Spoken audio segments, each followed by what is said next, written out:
Halo, selamat pagi semuanya. Om Swastiastu, salam sejahtera untuk kita semua, salam kebajikan, salam sehat. Terima kasih sudah join kembali atau sudah bergabung kembali dalam lanjutan mata kuliah bioteknologi.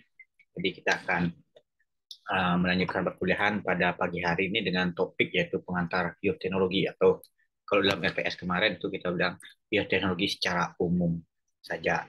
Jadi materi ini seputaran bioteknologi aja secara umum, belum mendetail sampai ke penerapan bioteknologi dan pautaran perikanan. Jadi kita hanya atau kita bercerita banyak, saya akan sharing cerita banyak bagaimana sih perkembangan bioteknologi dan ilmu ini dari zaman ke zaman, kemudian seperti apa saja sih sebenarnya konsep ilmu bioteknologi itu serta pembagiannya dan apa aja sebenarnya yang sudah dilakukan dalam uh, bioteknologi.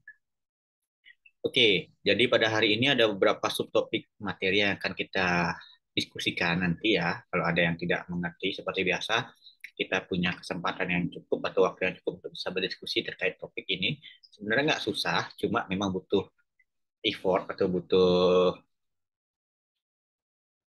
eh, kemauan untuk bisa memahami materi ini secara sepenuhnya. Apalagi nanti kalau sudah masuk di materi tentang DNA dan lain-lain.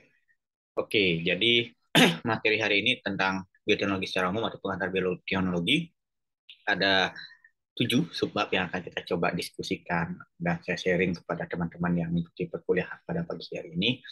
Yang pertama adalah pengertian bioteknologi. Jadi kita akan coba saya sampaikan apa sih sebenarnya definisi bioteknologi itu dan sebenarnya seperti apa bioteknologi itu. Kemudian sejarah ilmu bioteknologi. Jadi seperti apa sejarahnya dulu sampai sekarang, perkembangannya seperti apa. Kemudian ketika kita sudah tahu definisi dan sejarah, sebenarnya prinsip kerja biotek itu atau ilmu biotek itu seperti apa, memanfaatkan apa untuk apa, dan hasilnya seperti apa. Sama juga dengan prinsip dan biotek dan konsep biotek itu, prinsip ataupun konsep bioteknya sebenarnya mirip ya, cuma ada beberapa penjabaran yang agak sedikit berbeda nanti. Nah, setelah kita belajar konsep, nanti ternyata dalam ilmu bioteknologi itu ada pembagiannya macam-macam. Jadi ada diagram alirnya, dan di bagian bawah menjelang akhir ada ternyata pembagian dua jenis bioteknologi yang sudah dijalankan dari dulu hingga sekarang. Yang pertama yaitu bioteknologi secara konvensional, jadi yang belum menerapkan prinsip-prinsip yang modern. Kemudian ada bioteknologi modern, jadi sudah mulai menggunakan teknologi yang lebih maju lagi dalam penggunaannya. Tapi tetap sama, cuma yaitu prinsip kerjanya yang sedikit berbeda. Kemudian terakhir kita akan mereview. Tentu setiap metode, setiap ilmu, setiap teknik itu pasti punya kelebihan dan kekurangannya masing-masing. Terutama dari dua tadi sub bidang biotek itu, yaitu yang konvensional dan modern. Apa sih kelebihannya dan kekurangannya masing-masing, sehingga kelebihan dan kekurangan masing-masing, kedua cabang ilmu biotek itu masih juga digunakan hingga saat ini. Begitu. Jadi inilah subtopik materi yang akan kita pelajari pada pagi hari ini. Semoga bisa memberi manfaat bagi teman-teman nanti terkait khususnya ketika kita mulai berbicara tentang bioteknologi di industri kelautan dan perikanan atau penerapan bioteknologi dalam perikanan kelautan. Jadi sebelum kita bergerak ke sana, kita harus tahu dulu dasarnya seperti apa sih biotek itu. Oke, jadi yang pertama kita coba uh, mempelajari tentang pengertian bioteknologi. Jadi bioteknologi itu terdiri atas tiga suku kata sebagian besarnya, yaitu bios, teuchos, dan logos. Jadi kalau kita lihat definisinya masing-masing itu, yang pertama bios itu artinya hidup. Kemudian teuchos itu alat, kemudian logos itu ilmu. Jadi tiga uh, kata dasar dari biotologi ini adalah tiga tersebut: hidup, alat, dan ilmu. Yang artinya bahwa dalam ilmu bioteknologi itulah menerapkan prinsip-prinsip biologi, biokimia, dan rekayasa dalam mengolah suatu bahan dengan memanfaatkan organisme hidup dan komponen-komponen untuk menghasilkan barang dan jasa yang bermanfaat bagi manusia. Artinya bagaimana organisme hidup tadi yang biologi, kemudian reaksi biokimia dan rekayasanya, kemudian dengan menggunakan ilmu ini yang dari itu dari organisme hidup tadi itu bisa memberikan manfaat bagi manusia. Jadi penerapan bioteknologi itu seperti yang kita pelajari minggu lalu. Jadi bagaimana Kalau kita lihat secara umum, dunia itu segitu aja, tidak berkurang, tidak bertambah luasannya. Tapi daratannya mungkin bisa berkurang, bisa bertambah. Lautannya juga sama, mungkin bukan lautan, perairannya mungkin bisa berkurang, bisa bertambah. Tapi yang pasti akan bertambah setiap tahunnya atau setiap masanya jumlah penduduk di dunia, jumlah manusia di dunia yang pasti akan bertambah terus terus menerus. Nah, ketika jumlah penduduk atau jumlah manusia bertambah, otomatis mereka pasti butuh lahan untuk bisa tinggal. Nah, permasalahannya apa? Permasalahannya ketika mereka butuh lahan untuk tempat tinggal, mereka akan merubah, mengkonversi yang lahannya dulu misalnya sawah, contohnya kayak di Denpasar lah, atau di kota-kota besar lainnya. Mungkin kalau kita cerita, dengar cerita dari kakek, nenek, paman mungkin, atau bapak, ibu, 5-10 tahun yang lalu, atau ketika kalian belum lahir misalnya. Anggaplah saya juga ketika belum lahir, sekitar rumah saya ini ya, nggak ada rumah saya sebenarnya, cuma ada sawah semuanya. Sawah dan sawah, semua untuk berkebun. Tapi setelah berapa puluh tahun kemudian, semuanya berubah jadi pemukiman. Ya kenapa? Ya karena tadi manusia butuh tempat untuk tinggal, butuh rumah untuk tinggal bersama keluarganya. Baru nikah aja kita udah berpikir kita mau tinggal di mana nih sekarang itu kan. Nah, ketika butuh tempat tinggal otomatis pas karena jumlah lahan ini pasti ya ada kemungkinan bertambah tapi kecil banget. Yang pasti itu pasti akan berkurang jumlah lahannya. Nah, otomatis lahan-lahan yang kebun, sawah yang produktif untuk menghasilkan pangan itu dia pasti akan berkurang, terkonversi menjadi lahan-lahan untuk perumahan, tempat tinggal. Nah, efeknya apa? Efeknya tentu kita akan mengalami di mana kondisi lahan untuk menghasilkan pangan kita itu pasti akan berkurang jauh. Tapi kebutuhan atas pangannya akan bertambah. Jadi ini dua hal yang bertolak belakang. Lahannya berkurang, kebutuhan pangannya nambah karena jumlah manusianya pasti tambah banyak kan. Jumlah makanannya yang ingin dihasilkan atau dibutuhkan juga semakin banyak. Nah, untuk itulah makanya ada namanya prinsip-prinsip bioteknologi. Bagaimana dengan jumlah lahan yang tetap misalnya atau yang berkurang, tapi dia bisa menghasilkan produksi yang paling nggak sama dengan ketika jumlah lahan yang luas. Nah, itu bisa atau malah melebihi. Nah, itu adalah menggunakan teknologi-teknologi ilmu-ilmu yang berhubungan dengan makhluk hidup nanti. Makhluk hidup apa? Makhluk hidup nanti bisa makhluk hidup secara langsung, bakteri, eh, jamur dan lain-lain, ataupun menggunakan prinsip-prinsip sebagian dari em, bagian dari tubuh atau sebagian dari hal-hal yang terkandung dalam manfaat dalam tubuh makhluk hidup itu yang bisa dimanfaatkan dalam proses bioteknologi. Yang tujuannya apa ya? Tadi tujuannya artinya untuk meningkatkan produksi sehingga dengan lahan yang sedikit, ambillah contoh sawah, sawah dulu kita berhektar-hektar, misalnya 1 hektar bisa cuma dulu 1 hektar setengah ton, sekarang 1 hektar bisa 1 ton menghasilkan padi atau beras. Nah, itu menggunakan prinsip-prinsip bioteknologi. Jadi itulah pengertian bioteknologi.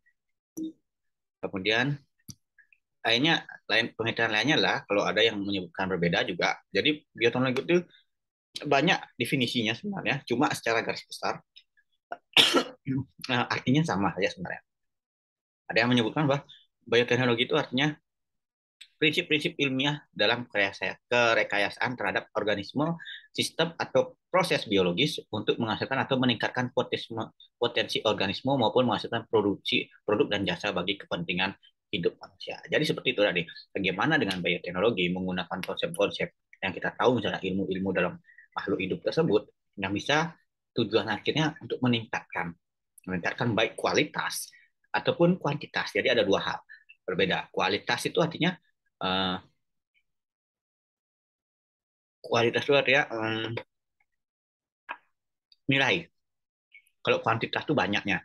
Jadi nilai suatu produk misalnya ya sapi atau ikan lah. Ikan yang dia premium quality. Jadi kualitas yang super. Kemudian ada ikan yang biasa saja. Ada yang emang diproduksi sedikit, tapi dia mempertimbangkan premium quality-nya. Kemudian ada yang produksi kuantitinya banyak banget aja kuantitinya. Cuma kualitasnya memang tidak bisa premium premium sekali atau standar quality. Jadi itu contohnya itu karena itu tadi selain kita berlomba terhadap lahan pertanian, perikanan juga kayak itu. Perikanan kita juga berlomba bagaimana dengan jumlah tangkapan yang kalau kita lihat data nanti kalian bisa bisa analisis data yang dari FAO misalnya, kemudian dari Kementerian Kelautan Perikanan, bagaimana hasil tangkapan nelayan kita atau hasil tangkapan nelayan secara keseluruhan di dunia itu seperti apa trennya. Kemudian dibandingkan dengan tren pertumbuhan penduduk dan permintaan terhadap pangan. Nah, itu nggak berbanding lurus dia. Kadang-kadang berbanding terbalik. Permintaan pangannya tinggi, hasil tangkapannya drop. Nah, ini kan sesuatu yang harus dapat titik tengahnya, ketemu. Sehingga manusia ini tetap bisa mendapatkan makanan. Jadi kenapa sih kalau kita bisnis ikan, apapun itu, perikanan itu sektor yang sebenarnya nggak akan pernah mati bisnisnya. Kenapa? Selama manusia butuh makan, pasti. Jadi perikanan, pertanian, peternakan itu yang sebenarnya bisnis nggak akan pernah mati. Real real sektor, kalau kita bilang. Kenapa? Pasti manusia itu butuh makan. Butuh makan, otomatis mereka pasti ya nggak bisa kita lewat trading dapat makan kan. Kalau semua semua pengennya trading, kripto, kemudian saham, terus siapa yang jadi petani? Terus makanannya datang dari mana? Nah, kadang-kadang kita lupa karena melihat wah cuannya kayaknya lebih gampang tuh duduk-duduk di ruangan ber AC kemudian kita hanya trading aja sell buy tapi kita lupa bahwa kita punya kebutuhan pangan. Ini yang uh, menjadi permasalahan klasik kalau kita lihat um, umur petani ikan kita, petani sawah kita, pertanian kita yang bergerak di sektor itu, kemudian yang di sektor kelautan, rata-rata nelayan, petani itu umur yang udah tua-tua. Jadi yang muda-muda tuh nggak melihatnya sebagai sektor yang seksi. Padahal itu peluang cuan yang gede. Kenapa? Orang butuh makan, pasti akan berikan. Nah, ketika nanti nggak ada nelayan, supply dan demand-nya berlaku di sana. Demand-nya banyak, supply yang ada, harganya naik. Kapan? Kita tunggu aja. Nah, makanya sekarang di eh, beberapa negara yang memiliki luas lahan yang kecil, dia kayak Jepang misalnya, dia luas lahannya, tapi dia lahannya kecil, tapi dia tetap bisa mencukupi kebutuhan untuk berapa ya, untuk berapa jenis varietas tertentu. Misalnya padi dia bisa memenuhi kebutuhannya diri sendiri tanpa harus impor. Nah, untuk kebutuhan lain-lain mungkin ikan dia harus impor. Tapi kebutuhan itu dia bisa dengan penerapan bioteknologi bagaimana dia bikin sawah. Nggak harus bikin sawah yang luas, itu sawah bertingkat. Dia bikin sawah bertingkat di gedung, hasilkan padi udah. Jadi dia menerapkan prinsip-prinsip teknologi yang berhubungan dengan makhluk hidup tadi. Bagaimana makhluk hidup itu bisa ditingkatkan kapasitasnya dari 2 kali lipat. Cuma memang ada beberapa isu yang berhubungan dengan kesehatan manusia yang harus diperhatikan. Kemudian ada juga definisi yang menyebutkan kegiatan industri yang menghasilkan barang dan jasa dengan menggunakan organisme, sistem, dan proses secara biologis. Jadi seperti tadi, kalau kita bilang tadi, ilmu, makhluk hidup, sama teknologi. Oke. Ya itu hasil bioteknologi apa? Ya produk unggul. Nah, seperti saya diskusikan minggu lalu, unggul itu apa sih definisi unggul atau unggul itu? Artinya unggul itu memiliki hasil yang lebih baik dari sebelumnya. Jadi unggul itu bukan yang terbaik. Kalau yang terbaik itu mungkin bisa jadi tidak terbaik pada masa yang berbeda, tapi lebih baik dari sebelumnya. Contohnya sekarang misalnya ada ikan nila gift, kemudian ada ikan nila cengkrong, ikan nila lain. Itu artinya kan ada strain-strain yang lebih baik dari strain sebelumnya, yang menutupi kelemahan dari sebelumnya. Jadi kenapa ada menutupi kelemahan dari sebelumnya? Karena ada permasalahan. Permasalahan apa? Ya permasalahan ini pasti hubungannya dengan manusia. Nggak jauh-jauh lah. Apa sih permintaan manusia? Misalnya ada produk perikanan, aduh saya pengen yang dagingnya tebal, tulangnya sedikit. Nah, pasti muncul itu. Jadi sehingga mulai trennya baru. Nah, ketika udah ngasihkan dagingnya tebal, tulang sedikit, tapi ternyata mati-matian. Karena penyakitnya tidak tahan tidak tahan terhadap serangan penyakit. Jadi dia punya pertumbuhan bagus, menghasilkan daging, tekstur yang enak, tapi ternyata tidak tahan penyakit. Sehingga muncul lagi strain yang baru, bagaimana permasalahan dari permasalahannya, sehingga dapatkan strain yang unggul. Sehingga pasti setiap produksi dari setiap strain itu dia akan mengklaim, saya ini unggul, gitu. Bukan yang terbaik, saya unggul. Kenapa unggul? Karena saya lebih baik dari sebelumnya. Jadi seperti itu. Jadi itu peluang-peluang di dunia perikanan kelautan. Jadi sebenarnya teman-teman udah benar banget kuliah di perikanan kelautan dan berwirausaha di kelautan perikanan juga pasti peluangnya sangat besar sekali asal tahu caranya. Oke, jadi ini adalah pengertian bioteknologi. Selanjutnya, nah sejarah bioteknologi. Jadi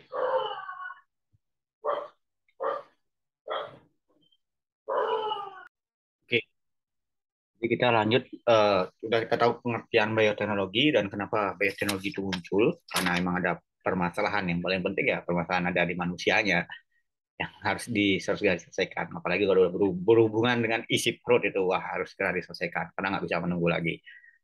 Kemudian sejarah bioteknologi, jadi kita juga harus paham bagaimana sih bioteknologi itu perjalanannya dari waktu ke waktu. Ternyata bioteknologi penerapannya sudah ada sebelum Masehi, udah ada, cuma nggak sadar bahwa itu bioteknologi sebenarnya. Sampai yang terbaru yang sekarang. Ini hanya sebagian aja, bukan terbaru yang sekarang. Terbaru sampai tahun 80-an sebenarnya ada lagi. Cuma kalau saya jelaskan itu 3 slide sendiri. Jadi saya coba ambil yang poin-poinnya aja. Pertama yang memiliki momen-momen tertentu yang dimana itu merupakan cikal bakal bioteknologi itu muncul. Yang pertama adalah sekitar 6.000 tahun sebelum Masehi. Jadi itu ternyata sudah mulai teknologi itu digunakan dalam membuat bir dan anggur. Jadi bir dan anggur. Jadi bir anggur, tahu kan bir dan anggur, saya yakin teman-teman apalagi ya anak muda tahu lah bir dan anggur. Anggur di sini bukan anggur untuk anggur buah ya, tapi anggur minuman kayak anggur merah lah atau wine lah dibilang. Jadi bagaimana membuat bir dan anggur, perubahan ini ditemukan bukan di Indonesia ya, tapi lebih banyak di Eropa dan Amerika, mana mereka memang konsum terhadap birnya tinggi sekali. Jadi kadang-kadang ada satu istilah safe water drink beer. Karena apalagi kalau kalian misalnya ke Karangasem, Karangasem yang daerah panas-panas, nah yang nyari airnya lebih susah, lebih gampang nyari arak dan tua dibandingkan nyari bir. Jadi di sana safe water drink tua or arak. Itu hanya ini aja ya. Hanya lelucon aja. Karena susahnya nyari air, lebih susah nyari air dibandingkan nyari tua atau arak. Jadi kenapa orang Karangasem tuh kuat-kuat banget minumnya. Nah, itu juga di luar negeri ternyata juga penerapan bioteknologi itu secara nggak sengaja sudah dilakukan oleh orang-orang di luar negeri dalam pembuatan bir dan anggur, di mana dalam membuat bir itu ada proses fermentasi yang digunakan menggunakan ragi. Jadi kalian tahu ragi kan? Nah, ragi itu yang bisa melakukan proses fermentasi. Di Bali juga sendiri juga sudah ada, yaitu pembuatan tuak dan arak tadi itu. Tuak dan arak kemudian cuka juga melakukan proses fermentasi tadi. Kemudian 4.000 sebelum Masehi itu pembuatan roti dengan bantuan gandum. Nah, mulai dikenal nih cara menghasilkan gandum aja. Mungkin dulu sebelumnya saya juga nggak tahu pasti ya.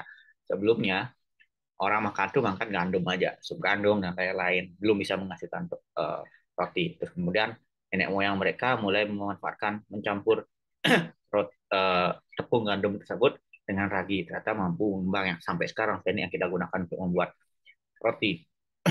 Sehingga mulai dikenal lah roti sejak tahun 4.000 sebelum Masehi.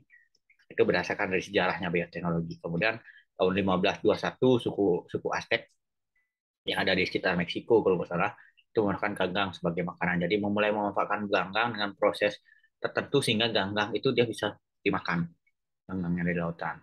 Nah, menariknya ketika kita mulai mengenal di mana-mana tahun 1680 ketika ada Anthony van Leeuwenhoek, dia mulai menemukan mikroskop yang bisa mengamati organisme-organisme mikro, plankton, bakteri, mikroba, jamur dan lain-lain. Hingga dari sana lah mulai kita bisa, si Anthony van Leeuwenhoek dan peneliti-peneliti lainnya mulai bisa mengamati, oh ini maksud plankton, oh ini dengan bakteri, mulai dikenal, oh ternyata plankton sama bakteri itu berbeda loh. Nah, mulai dari sana mulai berkembang ilmu-ilmunya, kemudian mulai juga berkembang, oh ternyata ketika ragi itu apa sih? Ternyata itu ada mikroorganisme di dalam yang bisa melakukan proses fermentasi tadi, sehingga mengembang. Kemudian Edward Buchner tadi yang menemukan bahwa oh ternyata kenapa sih bisa bikin bir dan anggur beralkohol, menghasilkan mengandungkan alkohol dari proses fermentasi tersebut. Oh ternyata ragi ini yang berperan, enzim yang ada dapat pada ragi ini yang bisa merubah gula menjadi alkohol. Nah itu salah satu prinsip teknologi konvensional. Kemudian yang menarik lagi adalah ketika Alexander Fleming tahun 1928, kalian tahu penicillin kan? Ya, harap Mungkin harusnya tahu, mungkin tidak tidak sekenal antibiotik lainnya, misalnya kayak amoxicillin. Kalau udah silin itu berarti antibiotik. Nah, pada sebelum tahun 1928 itu pengobatan orang yang terserang kena serangan penyakit itu masih antiseptik yang digunakan, bukan antibiotik. Jadi digunakan antiseptik, mesin berlebih. Ketika perang dunia, waktu itu masih perang dunia, akhirnya banyak yang mati tentaranya perang dunia itu bukan karena serangan daripada bakterinya, tapi karena salah penggunaan dosis antiseptik. Nah, secara nggak sengaja si Alexander Fleming ini ternyata menemukan yang pertama ketika dia mengisolasi Streptococcus, kalau nggak salah bakteri Streptococcus di dalam cawan Petri. Kemudian dia nggak sengaja tertetes air liurnya dia masuk ke cawan Petri. Ternyata bakteri itu mengalami perlambatan pertumbuhan. Nah, di sana baru dia sadar, oh ternyata ada sesuatu zat biologis di dalam tubuh kita yang imun yang mampu menghambat pertumbuhan bakteri. Cuma nggak cukup ketika serangan bakteri ini sangat tinggi dan intensitasnya tinggi dan sering.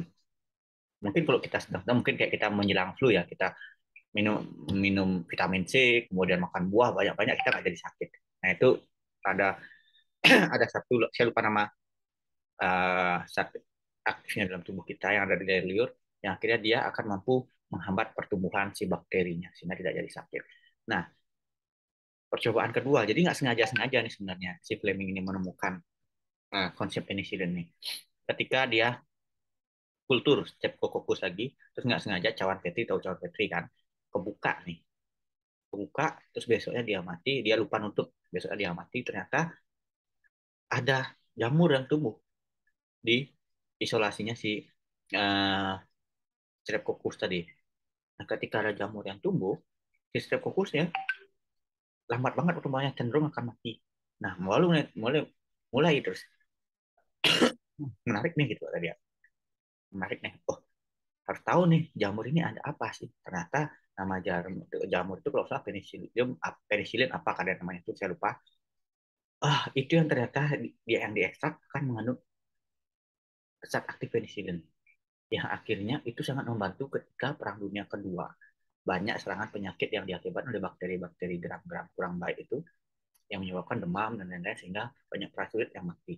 Dan ketika ekstrak dari jamur ini beberapa saat itu kemudian dia kolaborasi si Alexander Fleming itu dengan 3 peneliti lainnya, akhirnya mereka mendapatkan dosis yang tepat dan cara mengekstrak yang tepat sehingga bisa dikomersilkan jadi dihasilkan dalam jumlah banyak ekstraknya. Ini sangat membantu ketika Perang Dunia Kedua untuk mengatasi serangan penyakit akibat bakteri tersebut.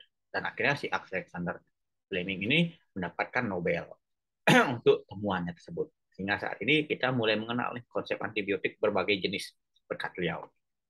Nah, kemudian 1953 mulai percobaan struktur double helix dari Watson and Crick itu ketemu ternyata DNA itu dari atas untai ganda. Mulai itu. Kemudian ada 1973 mulai percobaan-percobaan tentang rekayasa genetika karena udah ketahuan struktur struktur DNA itu seperti apa di dalamnya. Besok kita akan belajar struktur DNA. Kemudian mulai percobaan rekayasa genetika, kemudian antibodi monoklonal pertama kali diciptakan, kemudian insulin, insulin tahu sendiri kan hasil rekayasa genetika, kemudian interferon yang meningkatkan sistem imunostimulan pada hewan ternak untuk rekayasa genetik. Jadi seperti itu sejarahnya panjang banget dan itu sampai sekarang masih kita gunakan ilmu-ilmu dasar itu untuk kita bisa menghasilkan penerapan bioteknologi modern. Nah ini dulu contoh ini ditemukan produksi bir zaman dahulu. Jadi ini site-nya, saya nggak tahu caranya kerja. Ini Anthony Leeuwenhoek. Jadi mikroskopnya seperti ini sederhananya. Ini produksi roti zaman dulu. Jadi seperti ini kurang lebih kalau kita ingin flashback. Ya kalau pasti itu enggak, ya saya nggak juga tahu juga. Saya hanya bisa membaca dari referensi karena saya juga belum hidup di zaman, belum dilahirkan pada zaman itu, belum diproduksi mungkin saya. Nah, secara bioteknologi lagi, yang lainnya setelah itu ada 17. Ini dari sumber yang berbeda, tetapi kurang lebih sama lah. Jadi tahun 1917 istilah bioteknologi untuk pertama kalinya digunakan oleh Carl Erecki. Jadi seorang insinyur di Hungaria melihat dari fenomena-fenomena sebelumnya. Kemudian tahun 82 Bull et al. Juga memberikan Definisi bioteknologi sebagai penerapan asas-asas sains dan rekayasa untuk pengolahan suatu bahan dan melibatkan aktivitas jasad hidup untuk menghasilkan barang dan jasa. Jadi di sini maksudnya aktivitas jasad hidup itu misalnya bakteri, jamur, kapang. Nah, itu yang dimaksud dengan aktivitas jasad hidup, bagaimana bisa menghasilkan proses fermentasi, menghasilkan roti, tempe, dan lain-lain. Kemudian tahun 83, bioteknologi merupakan penggunaan disiplin berbagai ilmu dengan bantuan agen bioteknologi dengan penerapannya secara teknologi industri. Nah, mirip tadi, bagaimana agen bioteknologi tadi, jamur, bakteri, dan bio, aktivitas organisme biologis lainnya. Kemudian 87, bioteknologi merupakan eksploitasi komersial organisme hidup atau komponennya, contohnya enzim. Nah, nanti akan banyak belajar nih kalau dalam enzim Pak Pandi jagonya. Jadi di dunia perikanan juga kita mengenal banyak banyak enzim yang bisa membantu khususnya dalam proses budidaya ya. Budidaya menjadi lebih lebih lebih baik lagi ketika kita misalnya enzim yang dicampurkan di pakan, kemudian enzim yang ada di air dan lain-lain. Nanti Pak Pandi akan lebih banyak cerita tentang hal tersebut. Jadi kalau kita bilang dari definisi-definisi tadi, dari sejarah dan lain-lain, pengertian, jadi apa sih sebenarnya prinsip bioteknologi itu? Yang pertama agen biologis, pasti ada agen biologis. Agen biologis itu artinya makhluk hidup yang dalam penggunaan teknologi bioteknologi itu. Kemudian penyalahgunaan melalui bidang teknologinya. Jadi ada improvementnya, bukan hanya menggunakan agen biologisnya tadi.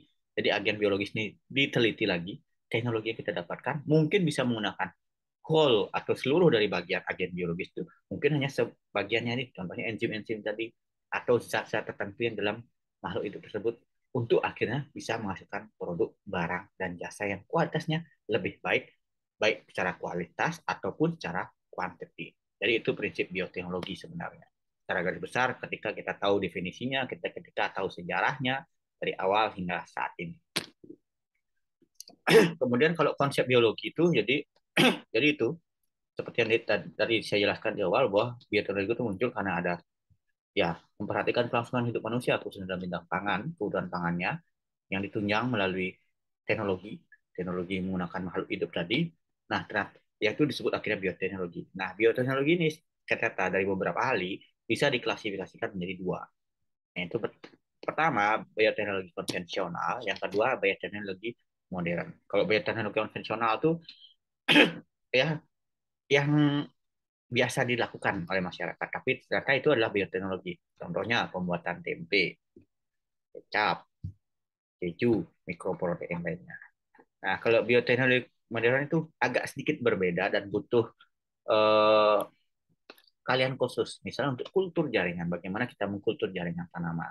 Nah, itu kalau tanaman ngetren banget kultur jaringan. Kemudian rekayasa genetik, artinya menghasilkan produk-produk hybrid. Nah, itu hasil dari rekayasa genetik. Menghasilkan produk-produk yang misalnya tahan penyakit, pertumbuhan cepat. Nah, itu rekayasa genetik. Karena kita udah tahu struktur DNA yang ditemukan oleh si Watson and Crick tadi. Nah, sangat bersyukur Watson and Crick menemukan struktur DNA, kemudian bisa ditemukan nukleotidanya, dan nukleotida tadi susunan nukleotida asam amino nukleotidanya bisa ketemu asam amino bisa menyusun jaringan tubuh yang lainnya. Jadi sangat menarik. Ini contohnya tadi bioteknologi konvensional. Jadi ada yogurt. Nah, pokoknya dia sederhana aja. Ini penerapan benda hidup dicampurkan tanpa ada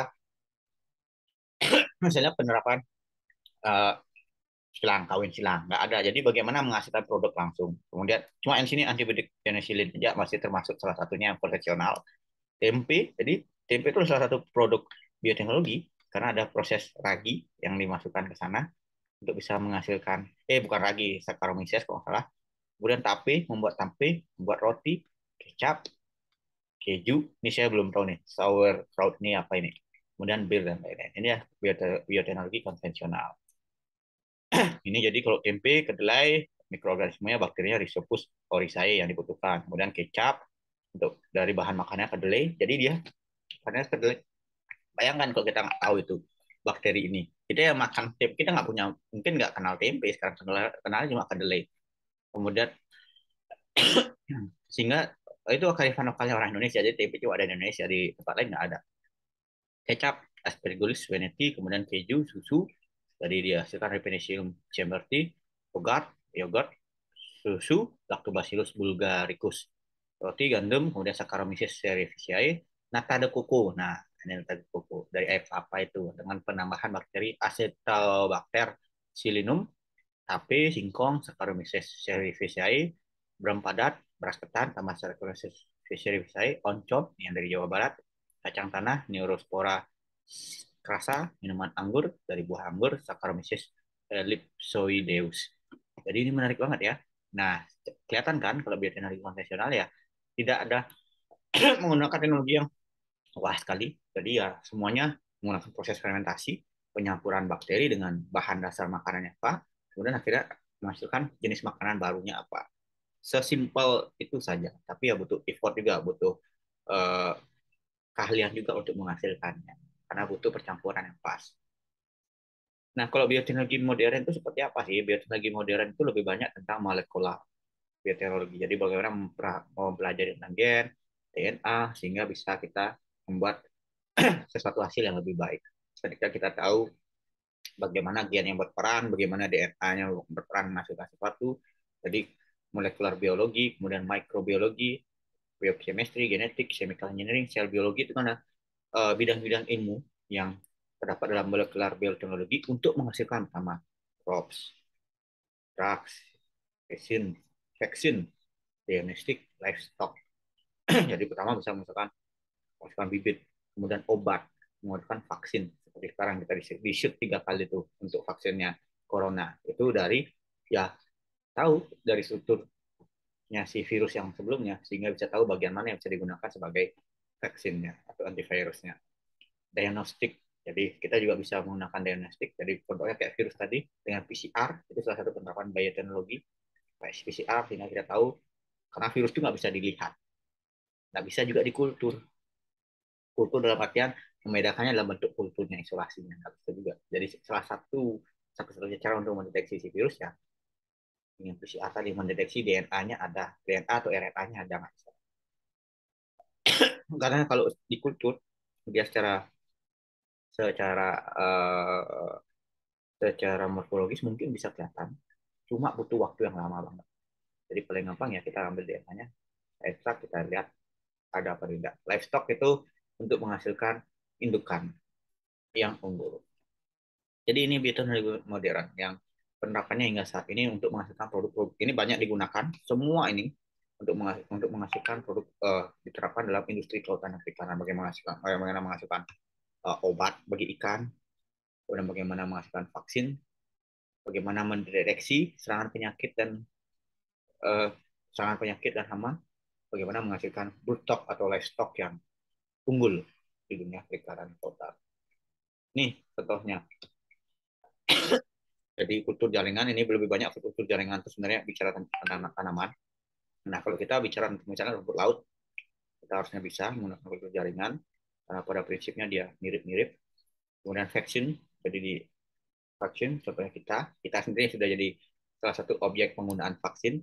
Antibiotik yang berkembang saat ini untuk bagian kita menghasilkan obat bagi serangan penyakit. Kemudian ini salah satu contohnya livestock, hasil yang unggul. Contohnya nih sapi yang kekar. Kalau kita bilang sering dibilang sapi di musim itu. Kalau pada ikan, misalnya ikan yang pertumbuhannya cepat, dagingnya tebal, kemudian tahan penyakit. Nah, seperti itu. Ini contohnya. Jadi hasil bioteknologi modern kok tadi yang bioteknologi konvensional hasilnya banyak berupa makanan ya, tempe, kecap, keju, yogurt, apalagi tadi. Ya itu banyaknya. Kalau pada bioteknologi modern lebih banyak dia berupa ini tadi bukan produk jadi yang bisa dimakan tapi misalnya kayak interferon, lawan infeksi meningkatkan stimulannya, sistem kekebalan tubuhnya ketika disuntik interferon. Insulin juga. Kalau ini insulin adalah salah satu penemuan yang menarik untuk orang yang diabetes. Karena diabetes itu susah diobati karena itu pola makan ya. Jadi ketika kadang udah insulin udah kena diabetes atau gula tinggi ya mau nggak mau diinjek insulin untuk mengontrol gula darahnya. Kemudian vaksin juga di ikan juga ada vaksin, di udang juga ada vaksin. Kemudian penisilin yang tadi. Kemudian hormon pertumbuhan, melawan pekerjaan untuk penyembuhan. Jadi ada beberapa hormon. Beta endorfin, jadi kayak morfin itu dia mengurangi rasa sakit. Nah, lain-lain seperti ini. Kemudian enzim juga meningkatkan reaksi biokatalisator baik untuk keperluan manusia maupun industri. Apa sih kelebihan dan kekurangannya dari bioteknologi modern dan konvensional. Bukan berarti salah satunya tidak baik dan satunya baik. Enggak, semuanya sama-sama baiknya. Cuma ada kelebihan dan kekurangannya masing-masing. Saya yakin. Setiap metode itu pasti punya plus minusnya masing-masing. Kalau bioteknologi konvensional, kelebihannya relatif murah, gampang. Teknologi sederhana. Jadi kalau mau bikin tempe nggak harus sekolah banyak-banyak. Bukan nggak harus sekolah banyak-banyak.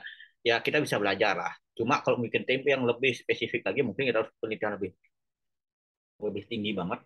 Bagaimana menemukan jenis bakterinya yang pas, atau ragi yang pas, atau apapun itu mikroorganisme yang pas dalam proses pembuatan tempe, kemudian dosisnya seperti apa, perlakuan seperti apa, mungkin nanti akan ketemu lagi tempe yang bervarian rasa atau tempe yang memiliki rasa yang lebih berbeda. Nah, tapi sampai sampai saat ini kan pembuatan tempe cenderung sederhana dan bisa diwariskan turun temurun tanpa harus misalnya kita menggunakan mikroskop dan lain-lain. Kemudian sistem yang dimiliki sudah mapan, artinya sudah berjalan puluhan tahun atau ratusan tahun bahkan semua kegiatan yang tadi ada di tabel bioteknologi konvensional, sehingga sebenarnya sudah oke jalan, tapi kadang-kadang hasilnya sulit diprediksi. Nah, kalau sulit diprediksi itu kalau ada terms and conditions pada kondisi-kondisi yang tidak seharusnya terjadi. Nah, kalau pada bioteknologi modern, karena cenderung produk yang dihasilkan bukan berupa makanan, tapi bagaimana teknologi yang bisa mendukung si ikan. Nah, itu misalnya kalau kita bicara tentang perikanan, teknologi yang bisa mendukung si ikan untuk tumbuh dengan baik. Jadi, keterbatasan genetik yang muncul dapat teratasi. Nah, kalau misalnya kita tidak, tadi misalnya, kok gini hasilnya ya? Misalnya kita harusnya ketika menghilangkan K dan B, A dan B, kalau dulu kan, misalnya kok ada tiba-tiba keluar ikan albino gitu. Kalau dulu mungkin belum bisa dijabarkan, bisa lihat, oh ini mistis misalnya. Nah, kalau sekarang kan kita bisa tahu, oh kenapa sih kok anaknya bisa albino? Oh, bapak ibunya seperti apa sih genetiknya? Hubungan kekerabatannya seperti apa? Sehingga ada peluang dia muncul menjadi albino atau cacat. Nah, itu. Kelebihan hasil dapat lebih mudah diprediksi. Ya, sih, diprediksi. Kalau untuk misalnya identifikasi tertentu virus yang itu lebih lebih mudah diprediksinya. Tapi kekurangannya pasti diperlukan canggih teknologi. Contohnya kayak ident virus saja lah dengan PCR. PCR itu kan teknologi yang cukup mahal. Bandingkan ketika kita hanya ident bakteri. Kualitas dapat lebih ditingkatkan, ya karena teknologinya sudah jauh lebih uh, lengkap, itu bisa langsung meningkatkan secara bertahap ya, nggak langsung ya, secara bertahap bisa meningkatkan kualitas suatu produk ikan kita misalnya, suatu produk pakan kita misalnya, suatu produk budidaya kita misalnya, atau suatu produk olahan kita kalau nanti Pak Daryo bicara tentang produk olahan hasil perikanan. Nah, itu juga banyak menggunakan prinsip-prinsip bioteknologi untuk meningkatkan kualitasnya, untuk menciptakan varian-varian baru, jenis-jenis makanan baru. Nah, itu yang kelebihan dan kekurangan dari masing-masing. Oke, sebagai pengantar biologi umum, mungkin kita bisa sampaikan bahwa ini adalah frame dasar kita ketika kita bicara tentang bioteknologi. Minggu depan kita akan bicara tentang bioteknologi perikanan dan DNT. Jadi kalau saya karena bidang saya lebih banyak di genetik, jadi kita akan bicara tentang itu. Nanti silakan teman-teman nih kalau ada yang ingin hal yang didiskusikan karena menarik banget. Saya juga sangat menarik ketika berbicara ini. Jadi kalau ada pertanyaan, tentu kita bisa sama-sama belajar ya tentang bioteknologi ini karena bioteknologi ini ilmu yang terus berkembang banget mengikuti permintaan manusia. Itu yang paling penting, mengikuti permintaan manusia. Oke, demikian yang bisa saya sampaikan. Mudah-mudahan nanti diskusinya bisa berlanjut dengan interaktif. Sampai ketemu lagi. Selamat pagi semuanya. Om.